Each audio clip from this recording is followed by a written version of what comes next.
The following podcast is being made available to you by the Samaritans Suicide Prevention Center in New York City, which is part of the International Suicide Prevention Network with over 400 centers in 42 countries, and the organization that operates New York City's 24-hour suicide prevention hotline, public education and awareness programs, and support groups for survivors of suicide loss. This recording is part of Samaritan's ongoing effort to share what it has learned over the past 30 years about the keys to responding to people in crisis.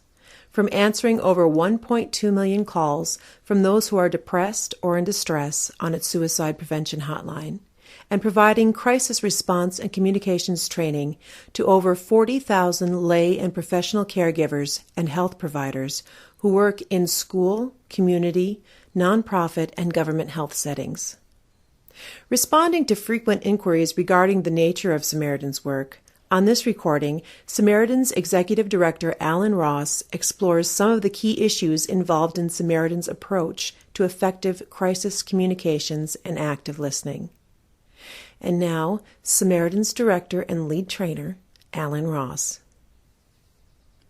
At Samaritans, we start every suicide prevention hotline training by telling the participants, after 30 years of providing support to people who are depressed and in crisis, we've learned one very important truth.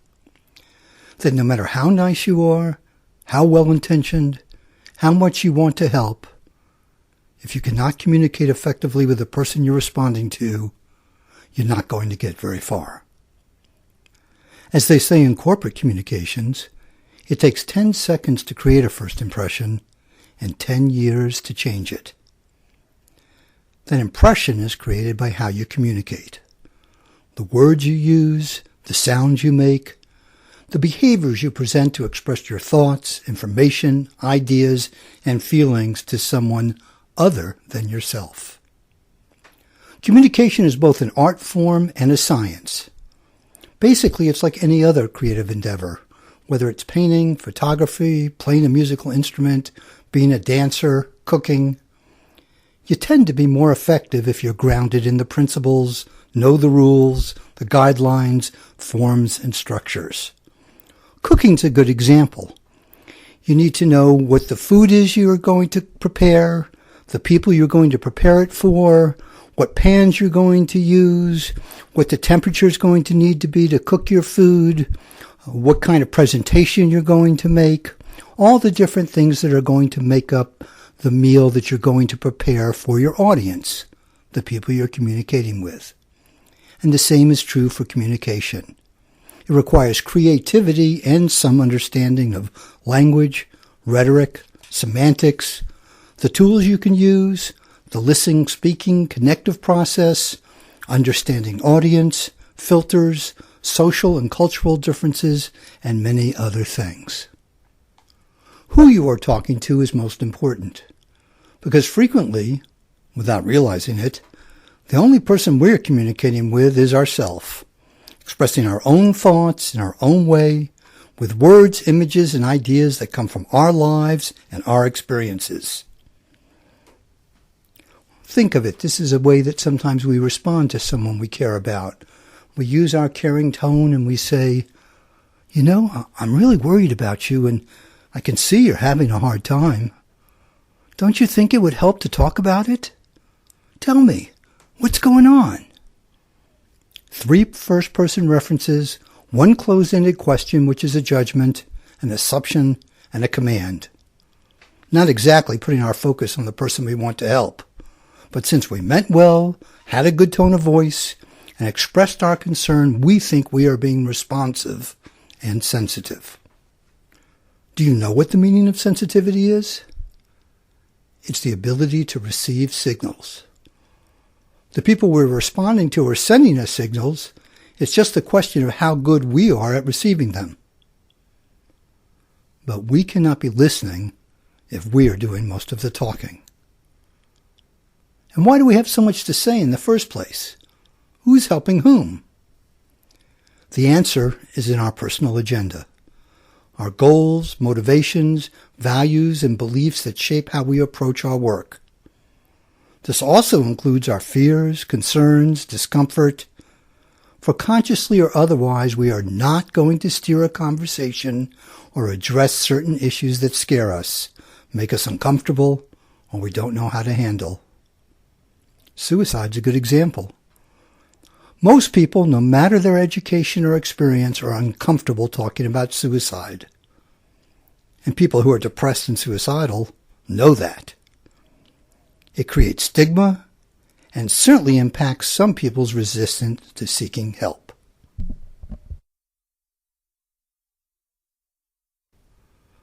What role do our goals, values, beliefs play in impacting our communications? For example, a goal can be defined as that place where a journey is ended. If our goal in helping someone is to see improvement or change, then that's going to impact our communication. If our goal in doing our job is to make a difference, then that is going to impact our communication too. In each case, it makes our response to the person about what we want, we feel comfortable with, what we think is important, and not about the other person. The same is true with values and beliefs, assumptions, preconceptions, our belief systems, and all kinds of attitudes and values that reflect how we see things, what we do, and what we say. If we think there are always options, that time heals all wounds, that everything happens for a reason, that people go through things like this all the time and survive, by definition, we are being judgmental and thrusting our beliefs, values, and experience on the other person. Think for a moment about a time in the past when you were in crisis, when you felt overwhelmed, when you felt distressed and like things would never get better. This is an exercise we do in suicide hotline training, and over the last 25 years, 99% of the people we've done this exercise with, when we ask them the question, what didn't you want? What shut you down? What turned you away when you reached out to someone for help? Their response was, I didn't want someone telling me what to do. I didn't want them telling me they understand how I'm feeling, telling me it would get better, to cheer up, go for a walk. It's a nice day. What a beautiful blue sky there's outside. Go get some fresh air. That I'm so smart or pretty or that everyone loves me. Most people said, I didn't want people telling me that they know how I feel. If you remember what you did and didn't want, it helps you to have awareness and, yes, sensitivity to where that person is and what does and does not work when you're responding to a person in crisis. Because so often we say that which we know better than.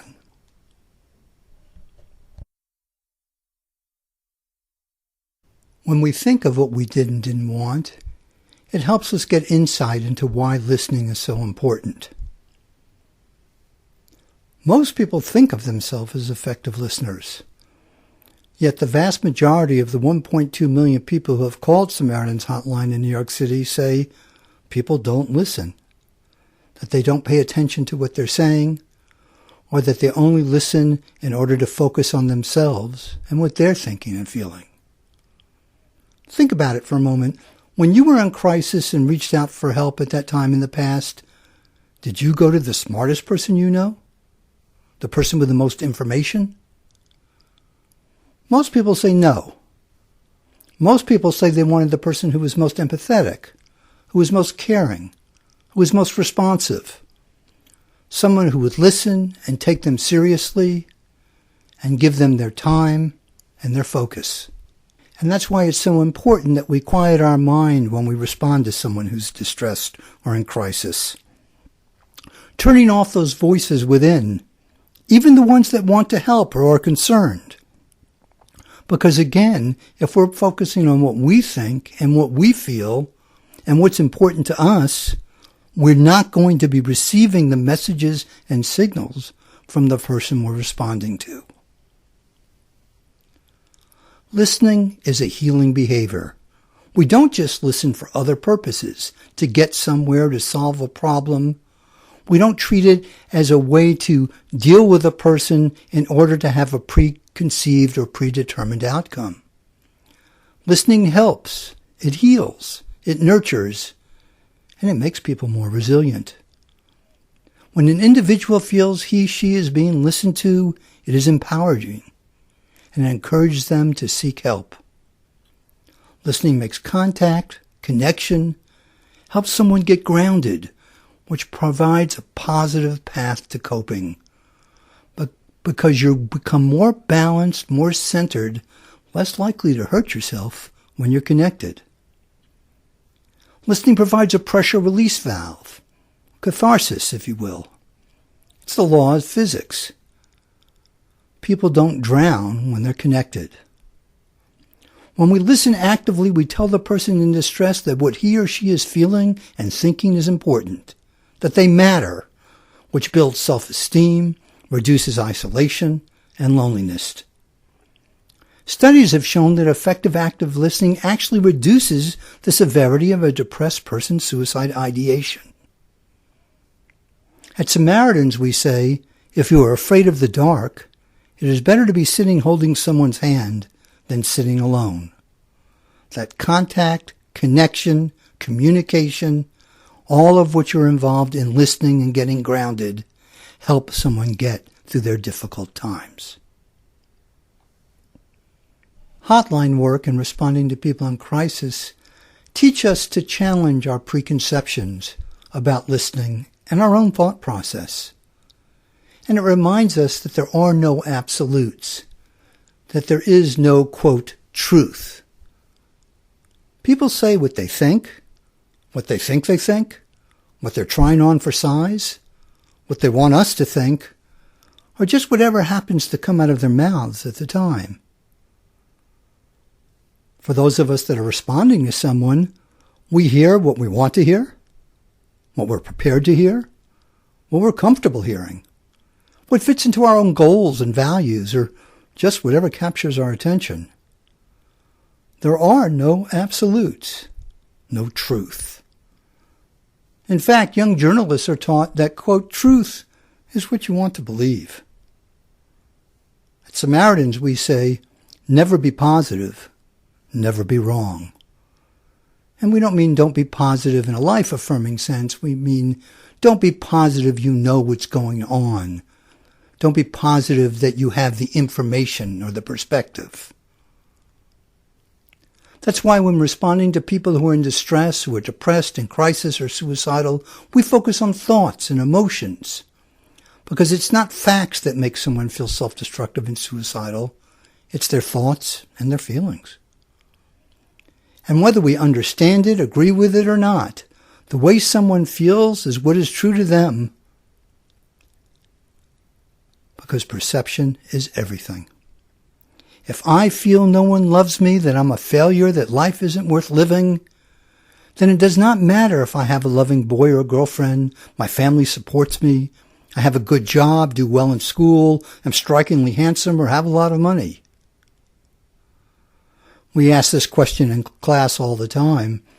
How many of us know someone who's smart and capable and sexy and attractive and has things working well for them and a supportive family, but doesn't feel that way? And what happens when they're having a hard time and we focus on the things that we think are going well for them? And the answer is they don't hear it. It actually becomes a barrier in communication. An obstacle in connecting with them and hearing what they're thinking and feeling and looking at things from their perspective. Because as we said, perception is everything. In most of our communications, and a lot of people disagree with this, but after 40 years of doing this work and listening to thousands of people, we find this to be true, that most people tend to speak almost exclusively in the first person. I, me, my, we, us. Most people use close-ended questions, and they're information and outcome focused. Now, sometimes we are trying to find out information. Sometimes we are trying to lead someone to a behavior or to a form of assistance or help. But first and foremost, we must create contact and connection with that person and establish rapport and create a sense of trust. And that's not going to happen by us trying to connect them in a direction that we think is important and ignoring what they're thinking and feeling at the time. So this leads us to examine the questions we ask, the words we use, and to challenge ourselves in how often we use I, me, my, we, and us, and how frequently we're close-ended. But we have to know our active listening tools and be comfortable in using them if we're going to be effective in responding to a person who's depressed, in distress, experiencing a crisis, trauma, or some form of self-destructive behavior. One of the areas a lot of people are uncomfortable with is silence. When I first did the suicide prevention hotline training over 30 years ago, I remember the key idea being that silence is meant to be shared, not filled. That it's nothing to be afraid of, that we take our time, that sometimes just being present is enough. We looked at open-ended and closed-ended questions. How open-ended questions engage and establish rapport, let the individual focus wherever they are comfortable, and that it gives us insight into what they're thinking and feeling now. Open-ended questions being like a giant net thrown out in the ocean and capturing everything that is out there. Closed-ended questions, when used properly, are used to deny or confirm an idea. We ask someone, do they have water if we're going to go out to the park or the beach? Have they taken an umbrella if it looks like it's going to rain? If we're going to talk to somebody who may be depressed and suicidal, we may say, you said you felt like putting your head through the wall. Close-ended question. Has it gotten to the point that you're thinking about suicide? So it has a very important purpose, but frequently we use it for other means counter to what it's designed for. When we say, don't you think? Have you thought of? Would it be a good idea? Did you talk to? All guiding, directive, giving our opinion, our perspective, and setting someone in a direction that we believe is where they should be going. We use our open-ended questions and closed-ended questions to help guide a conversation. Paraphrasing lets us know that we're focused and processing what someone is saying and utilizing their words and ideas and concepts and transferring them from their language into ours, but maintaining the same idea, the same definition, the same meaning. We use acknowledgement and validation. And a very good tool, which is a say more expression, helping us go deeper, steer deeper into what someone is going through and exploring their thoughts and their feelings and their options and the circumstances that they're dealing with. We try to remember the question words, how certain words are going to lead us directly into close-ended questions, and others will require us to stay open. How and what and why, these words require an open-ended structure. But even then, we want to be careful with the words we use. Why is a good example. Why has implications to it. Why implies that there is a meaning or a purpose for something, that the person understands it, and that they can explain it. That's a lot to put on a person when you're just trying to explore their thoughts and feelings. Therapists can spend 10 years with someone trying to explore why and never come up with an answer. So we want to be aware of the words we use and the direction of our questions and the way we steer the conversation. We remind ourselves to speak clearly in a focused manner and to hear what we're going to say before we say it. At Samaritans, we use something we call the 5-second rule, which is to take in the message, to break it down, to process it, to decide what we're going to say, hear ourselves say it, and edit it before we respond. To think before we speak, one of the golden rules that would benefit effective communication so much if we all practice it. Reminds me of a phrase from the English essayist Matthew Arnold, who said, "Have something to say, and say it as simply as you can." Having a form or a preconceived structure to our communications help us to keep the focus on the person we're talking to and to be consistent.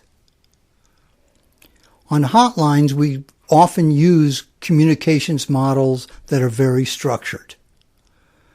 There's variations on those themes. A simple one might be starting with a greeting, setting that first tone, that first impression. It's followed by establishing rapport, an open-ended comment or question that puts the focus on the person and what they're thinking and feeling now.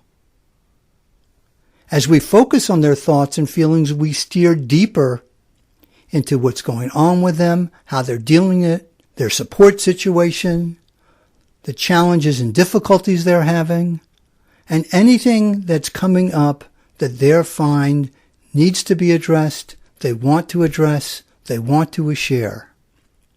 As we're doing that, we're listening or looking for warning signs, risk and protective factors, to get an emotional profile of the person we're talking to have some concept of their risk, their current situation, and what, if any, actions we may have to take as this relationship progresses. We believe that you should assess risk or suicide ideation anytime you hear warning signs or risk factors with someone, or anytime someone mentions suicide, self-destructive, self-harming behavior. We do all of this establishing that rapport, steering, exploring, before we look at options and determining course of action.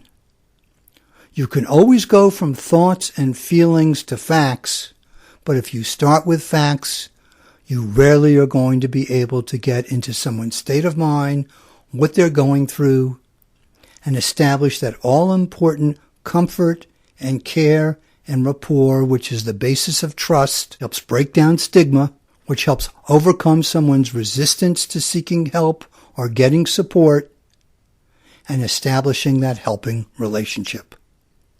Remember, 60% of people who experience psychological disorders never receive care. Every one of us has the ability to improve our communications and active listening skills. It's amazing what those skills can accomplish, and this is something that those of us that work on hotlines work on every day. Hopefully you can take some of this information and use it as a basis to explore your own approach, the challenges that you face, and continue to do the good work you do to help people who are in distress and crisis and help them get through this moment now. We thank you for listening and hope that you have found this short presentation of value. To learn more about the work of Samaritans, the keys to effective crisis responses, and where to find additional suicide prevention information and resources, go to www.samaritansnyc.org. Thank you.